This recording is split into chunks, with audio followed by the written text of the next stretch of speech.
Hello everyone, welcome to psycho Vigyan with Gargi Gupta. आज हम करेंगे BPC 101 general psychology unit 1, that is introduction definition and concept of psychology का part 1। हम इस chapter को दो पार्ट्स में करेंगे। पार्ट 1 के अंदर हम पढ़ेंगे introduction psychology, its origin and evolution, definition of psychology, जिसके अंदर हम बात कर लेंगे अर्ली डेफिनेशन की, करंट डेफिनेशन की।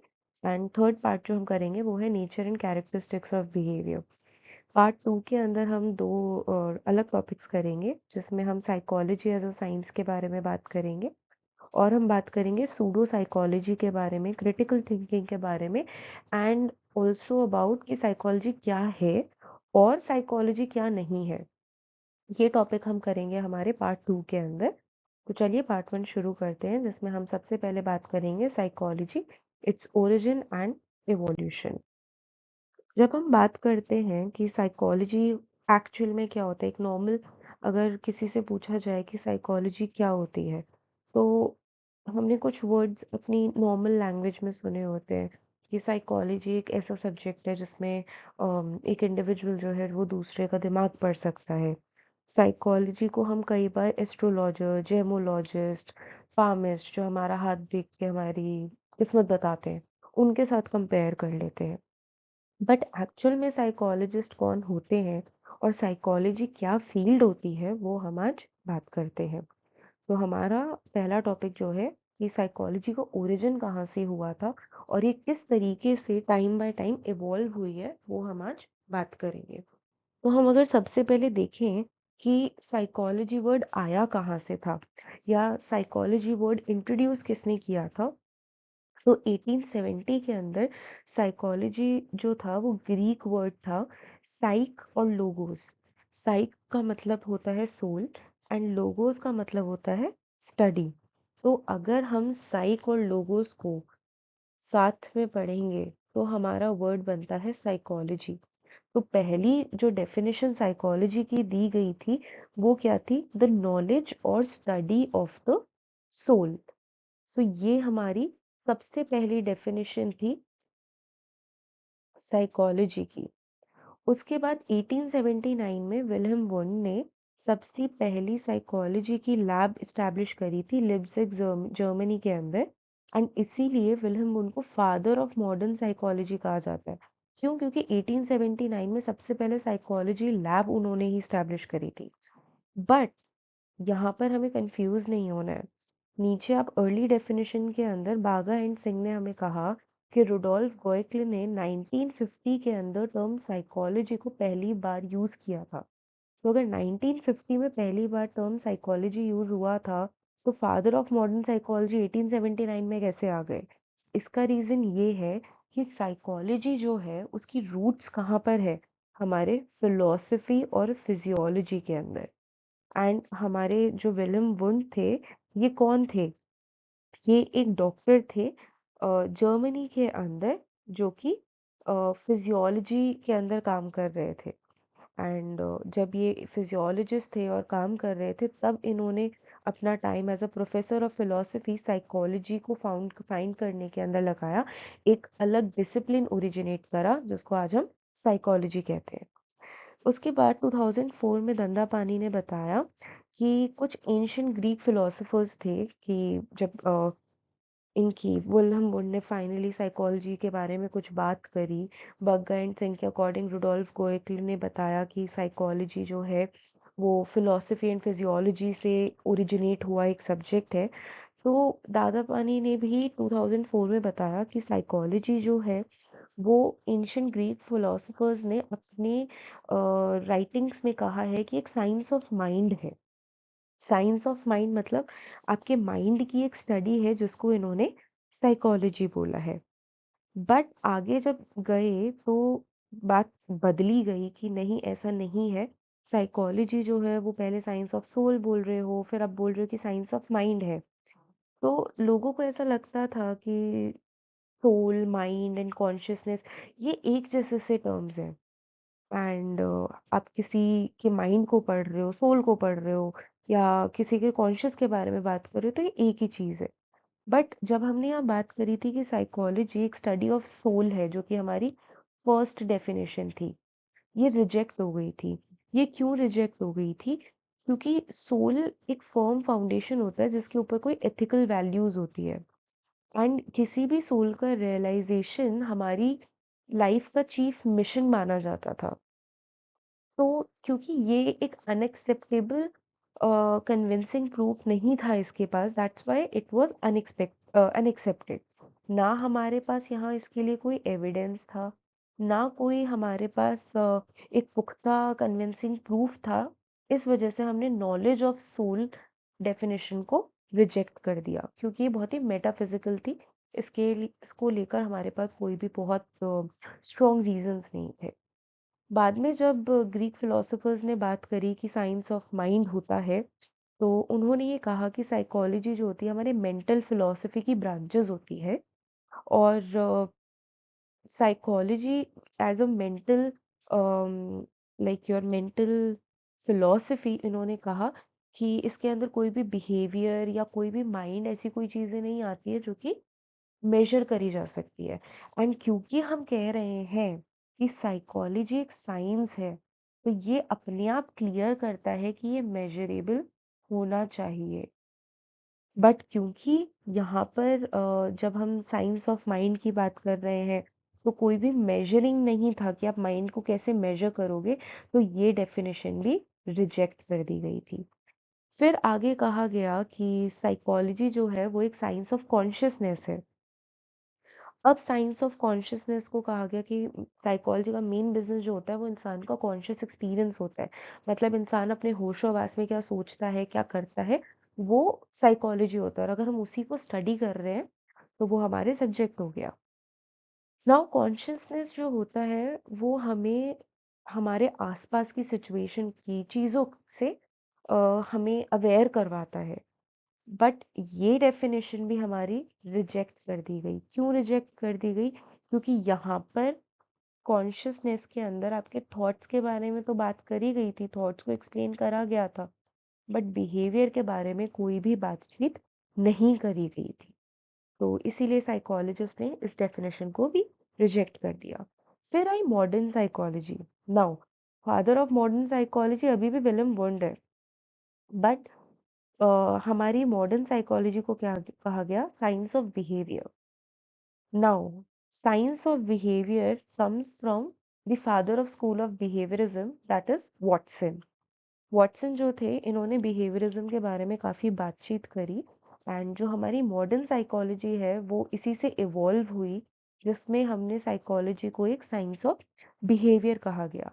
मॉर्गन एट अल के अकॉर्डिंग बिहेवियरिज्म ने साइकोलॉजी को as a study of behaviour define करा, क्योंकि वॉटसन ने माइंड को as a subject of psychology reject कर दिया, कि साइकोलॉजी के अंदर हम माइंड के बारे में बातें नहीं कर सकते, क्योंकि आप बिहेवियर को अवॉइड नहीं कर सकते हो।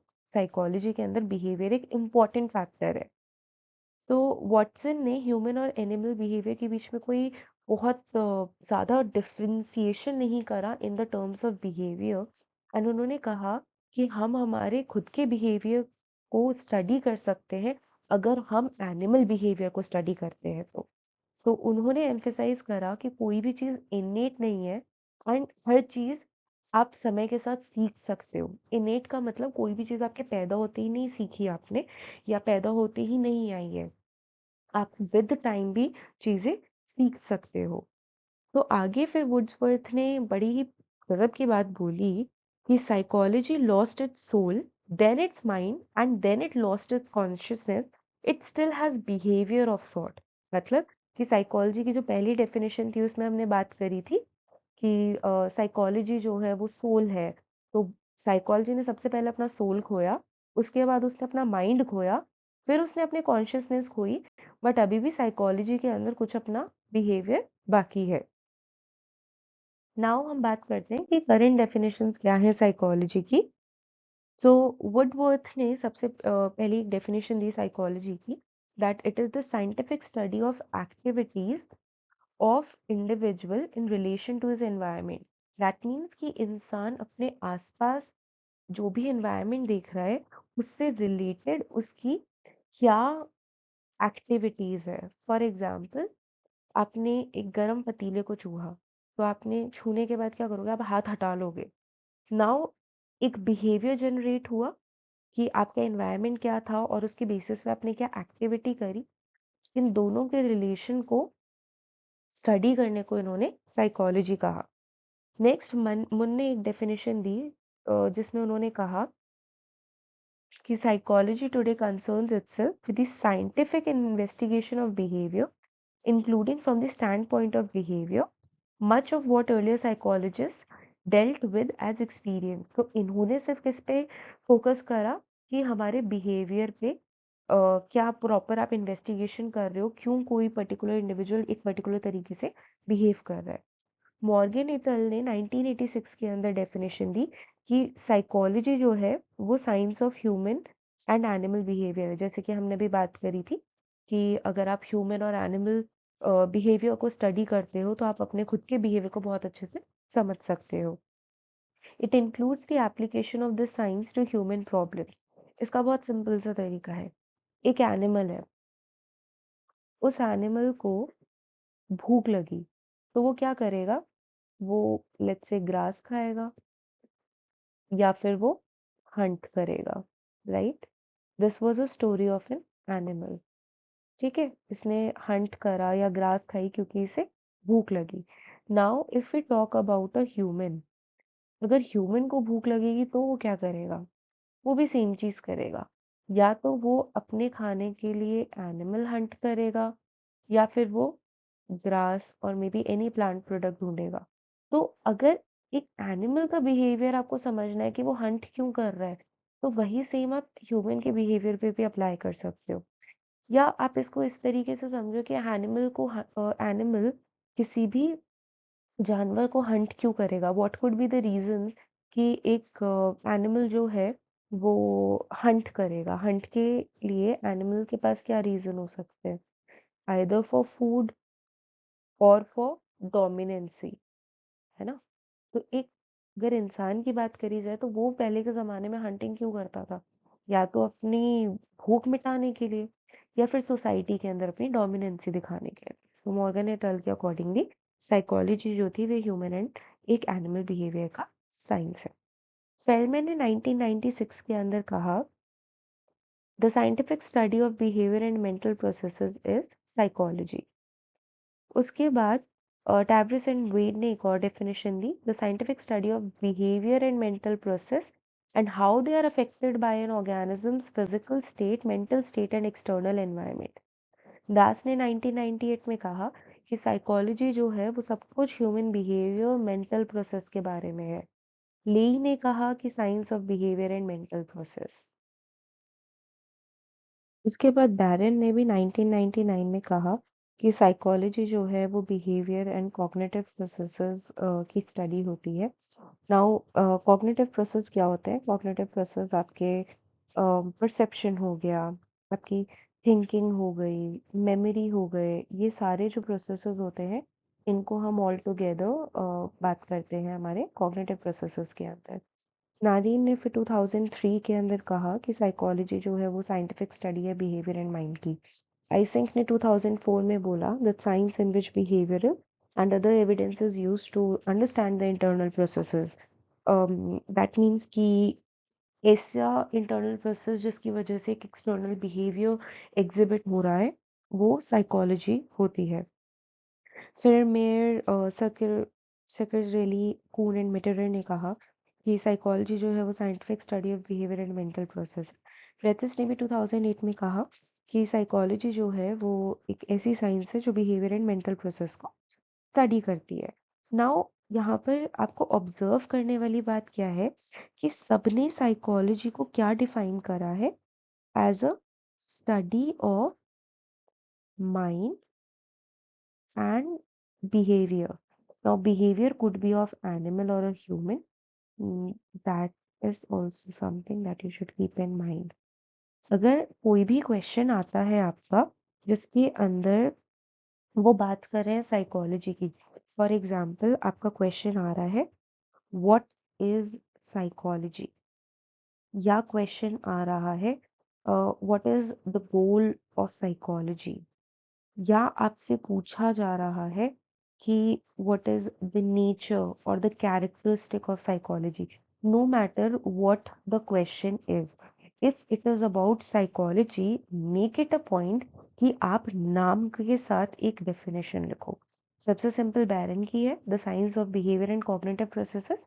आप बहुत सिंपल तरीके से लिखो, psychology was defined as the science of behavior and cognitive processes by Barron in 1999। And उसके बाद आप अपनी आगे की कहानी लिखो कि साइकोलॉजी का गोल क्या है, नेचर क्या है, बिहेवियर क्या होता है, कॉग्निटिव प्रोसेस क्या होता है। पर हमेशा अगर साइकोलॉजी के बारे में क्वेश्चन है तो आपको स्टार्टिंग डेफिनेशन के साथ ही करनी है। इससे क्या होगा कि आपके आंसर का जो फॉर्मेट होगा वो बहुत ही प्रॉपर तरीके से स्टार्टिंग होगी। अब हम बात करते हैं nature and characteristics of behaviour की। हमने साइकोलॉजी की डेफिनेशन में बड़ी बात करी कि psychology is the science of mind and behaviour. चलो माइंड तो हमें पता चल गया कि कॉग्निटिव प्रोसेसेस से रिलेटेड एक पॉइंट है, बट बिहेवियर क्या होता है? क्या बिहेवियर वो सारी चीजें होती है जो हम सब करते हैं? लेट्स से मैं घूमने जा रही हूँ, या किसी ने मुझे आवाज लगाई तो मैंने पीछे मुड़ के देखा, एक कुत्ता मेरे पीछे पड़ गया तो मैं भाग रही हूँ, तो क्या वो सब मेरा बिहेवियर है? तो बिहेवियर को एक सिंपल टर्म्स में हम यही कहते हैं कि everything and anything that a human being और animal does that can be observed in some way. कोई भी चीज जो ह्यूमन और एनिमल करता है जिसको हम देख सकते हैं, जिसको हम ऑब्जर्व कर सकते हैं, वो बिहेवियर होता है। अब बिहेवियर के अंदर सिर्फ हमारा एक वो फिजिकल बिहेवियर की बात ही नहीं करते हैं हम यहाँ पे। यहाँ पर हम बात करते हैं body movements, that is your definitely the physical movement, but also the mental and cognitive processes. That means हम बिहेवियर के अंदर तीन चीजों की बात कर रहे हैं। The first is your physical behaviour, जिसके अंदर आपका बॉडी मूवमेंट आ गया कि आपको किसी पे गुस्सा आया तो आप चिल्लाए, तो वो एक आपका बिहेवियर हो गया। उसके बाद हम बात कर रहे हैं mental and cognitive processes.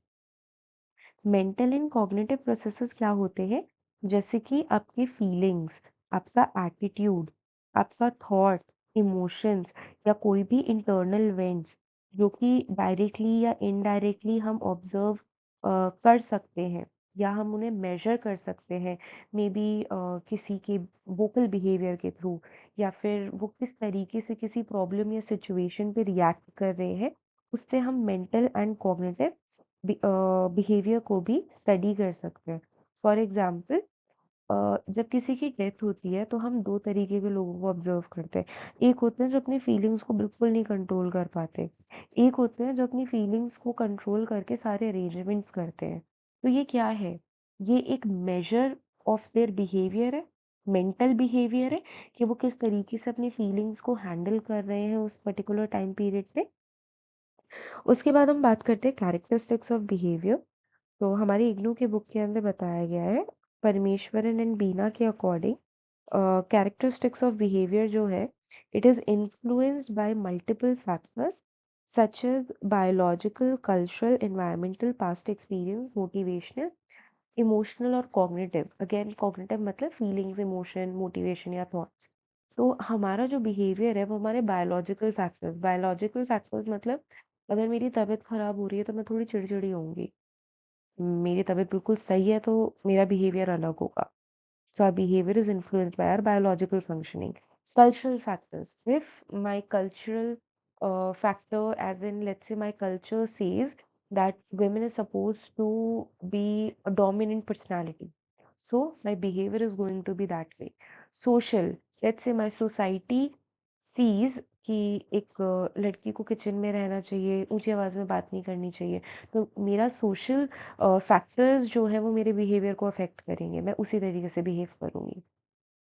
Environmental behaviour का मतलब होता है, लेट्स से कि बाहर एनवायरनमेंट के अंदर कोई आपदा आ गई, लेट्स से तूफान आ गया, बहुत तेज बारिश की वजह से फ्लड्स आ गए, तो अब क्या होगा? मेरा behaviour fight and flight mode में होगा, मेरा नॉर्मल बिहेवियर नहीं होगा, फाइट एंड फ्लाइट मोड में होगा। शायद पहले मेरे पास एक पिज्जा होता तो मैं एक बार में खा लेती, बट क्योंकि फ्लड्स आ रहे हैं तो मैं क्या करूंगी? उस पिज़्ज़ा को बचा के रखूँगी, मेरा बिहेवियर चेंज हो गया। पास्ट एक्सपीरियंस पहले हमारे साथ कुछ हुआ होता है तो हम अगली बार उस सिचुएशन के अंदर के अलग तरीके से बिहेव करते हैं। मोटिवेशनल, कोई काम को लेके आप बहुत मोटिवेटेड हो तो आप उसको बड़े फुर्ती से करोगे, पर किसी चीज़ को करने में आपका बिल्कुल मोटिवेशन नहीं है, आप नहीं करना चाहते, तो आपका उस पर्टिकुलर काम के लिए बिहेवियर बड़ा डिफरेंट होगा। सिमिलरली इमोशनल, अगर किसी काम को करके आपको पॉजिटिव इमोशंस जनरेट हो रहे हैं तो आपका बिहेवियर बड़ा डिफरेंट होगा। फॉर एग्जाम्पल, अभी एक मैं बच्चे को कहूँ कि जल्दी से जाके अपना बेड जमा दो एंड उसके बाद हम मैकडी चलेंगे, तो उस बच्चे के अंदर क्या होंगे, पॉजिटिव इमोशंस होंगे उस काम को करने के लिए, तो बड़े फुर्ती से काम करेगा। बट मैंने एक बच्चे को डांट दिया कि जल्दी से जाके अपना बेड जमाओ, बड़ा बहुत पिटाई करूंगी मैं तुम्हारी, तो उस बच्चे को क्या है, वो बच्चा बड़े गुस्से के अंदर उस काम को करेगा, तो उसका बिहेवियर डिफरेंट होगा। Similarly we talk about the cognitive factors. उसके बाद हम बात करते हैं बिहेवियर की। तो behaviour it varies in complexity. That means कुछ बिहेवियर्स बड़े सिंपल होते हैं, सिंपल एज इन एक पेन को उठाना, या आपने अपने दोस्त को देखा दूर से उसे हेलो कर दिया। और कुछ बिहेवियर बड़े कॉम्प्लेक्स होते हैं, जैसे कि रॉक क्लाइंबिंग, या फिर किसी से लड़ाई करना बड़ा कॉम्प्लेक्स बिहेवियर होता है। उसके बाद हम बात करते हैं बिहेवियर इन्फ्लुएंस होता है दो फैक्टर्स से, एक जो किसी इंडिविजुअल को बिलोंग करते हैं और दूसरे जो किसी एनवायरनमेंट को। इंडिविजुअल का मतलब होता है फिजियोलॉजिकल एंड साइकोलॉजिकल। फिजियोलॉजिकल के अंदर हमारी बायोलॉजिकल नीड्स आ जाती है, जबकि हम जब साइकोलॉजिकल बात करते हैं तो उसके अंदर हमारे आइडियाज, ओपिनियन और एटीट्यूड वगैरह आ जाते हैं। वहीं हम इन्वायरमेंट की बात करते हैं तो एनवायरनमेंट के अकॉर्डिंग में हमारे फिजिकल फैक्टर्स, जैसे कि आसपास क्या हो रहा है, गर्मी है, सर्दी है, इस तरीके के factors, and the environmental, that is your family, friends, your society, your culture and social background. फिर हम बात करते हैं इंडिविजुअल डिफरेंसेस की। इंडिविजुअल डिफरेंसेस का मतलब क्या होता है कि हर इंडिविजुअल दूसरे इंडिविजुअल से बड़ा डिफरेंट होता है, नॉट सिर्फ अपने फिजिकल कैरेक्टरिस्टिक्स में, बट ऑल्सो उसकी हैबिट्स क्या है, उसके पास्ट एक्सपीरियंसेस क्या है, एंड उसके बेसिस के ऊपर ही उसका बिहेवियर भी डिफरेंट होता है। फिर हम बात करते हैं behaviour also shows similarities. Individual differences की बात कर रहे हैं तो ऐसा नहीं है कि हर इंडिविजुअल अलग ही होता है, कुछ इंडिविजुअल सेम भी होते हैं। अभी अगर कोई भी किसी भी गर्म भगोनी को हाथ लगाएगा तो सब एकदम से हाथ हटाएंगे ही ना, तो सब अलग इंडिविजुअल है, सबके बीच में कोई ना कोई इंडिविजुअल डिफरेंसेस हैं, बट ये बिहेवियर सेम ही रहेगा। अगर किसी के भी साथ कोई एक्सीडेंट होगा तो what that person will do, he will ask for help, है ना। तो ये क्या बिहेवियर है, एक सिमिलर बिहेवियर है जो हर इंडिविजुअल शो करेगा। फिर हम बात करते हैं behaviour is always purposeful and goal directive. That means कि या तो हमारा बिहेवियर जो है वो अप्रोच बिहेवियर का होता है या अवॉइडेंस बिहेवियर का होता है। अप्रोच बिहेवियर का मतलब होता है कि पॉजिटिव डायरेक्टेड होगा, अवॉइडेंस बिहेवियर मतलब नेगेटिवली डायरेक्टेड होगा, मतलब कोई नेगेटिव गोल होगा उसका। फॉर एग्जाम्पल, अगर हम बात करें कि एक बच्चा बैठा हुआ है और पढ़ाई कर रहा है और एकदम से खड़े होके उसको पानी पीना है, तो वो ग्लास लेने गया, पानी का ग्लास लेने गया, तो यहाँ पर गोल क्या है कि उसको पानी का ग्लास लेना है, और पर्पस क्या है कि उसको अपनी प्यास बुझानी है। वहीं दूसरे हाथ पे अगर एक बच्चा बैठा हुआ है, पढ़ाई कर रहा है, उसे सर्दी लगी, तो वो खड़ा होगा और फैन को बंद कर देगा, तो यहाँ पे गोल क्या था कि फैन स्विच करना है, और पर्पस क्या था कि उसे उस डिस्कम्फर्ट, जो सर्दी की वजह से उसे डिस्कम्फर्ट हो रहा था, उसे अवॉइड करना है। तो हमारा बिहेवियर या तो पॉजिटिव होगा कि उसको अपनी थर्स्ट बुझानी है, या नेगेटिव होगा जहाँ पे उसे सर्दी अवॉइड करनी है। नेक्स्ट है behaviour is changeable to a large extent, जिसका मतलब होता है कि बहुत सारे इस तरीके के फैक्टर्स होते हैं जो कि हमारे बिहेवियर को इन्फ्लुएंस करते हैं। एक बहुत ही सिंपल सा होता है कि आप लेट्स से एक ऐसे एनवायरनमेंट में रहे जहाँ पे आपने बड़ा प्रोएक्टिव बिहेवियर आसपास नोटिस करा, तो आप अपने आप वही चीज़ सीख जाओगे, वो आपकी प्रैक्टिस या लर्निंग बन जाएगी। जैसे हमारे इंडिया में एक बड़ी कॉमन प्रैक्टिस होती है कि हम गाय को खाना खिलाते हैं। हमारी दादी खिलाती थी, हमारी मम्मी खिलाती है और हम बड़े होंगे फिर हम भी खिलाएँगे। क्यों? क्योंकि वो एक ऐसा बिहेवियर है, एक वो प्रैक्टिस है कि भूखे जानवर को या इंसान को खाना खिलाना चाहिए। तो behaviour is changeable to a large extent का मतलब ही यही है कि कोई चीज़ आप कॉन्टिन्यूअसली करते आ रहे थे या आप नहीं कर रहे थे बट क्योंकि आपने होते हुए देखा है तो after a period of time आप उसे करने लग जाओगे। जब आप छोटे थे आपने कभी गाय को खाना नहीं खिलाया पर क्योंकि आपने वो काम होते हुए देखा है तो एडल्ट लाइफ के अंदर आप वो काम करोगे तो आपका बिहेवियर चेंज होगा बेस्ड ऑन आप आसपास क्या देख रहे हो या फिर बेस्ड ऑन आपकी सराउंडिंग्स क्या कर रही है तो उसके अकॉर्डिंग एडजस्ट होने के लिए। फिर हम बात करते हैं कि बिहेवियर जो है वो स्टेबिलिटी शो करता है। स्टेबिलिटी शो करता है का मतलब कुछ बिहेवियर ऐसे होते हैं चाहे कितना ही कुछ हो जाए वो हमारा बिहेवियर जो वो चेंज नहीं होता है। जैसे कि हम इतनी मॉडर्न सोसाइटी में रहते हैं पर कुछ ना कुछ आदतें हमारी दादी की या हमारे नाना नानी की या हमारे दादाजी की होंगी जो अब तक चेंज नहीं हुई। फॉर एग्जाम्पल अ, हो सकता है आप 7 AM पे उठते हैं, उठ के नहा धो के ब्रेकफास्ट करके स्कूल चल जाते हैं, ऑफिस चल जाते हैं।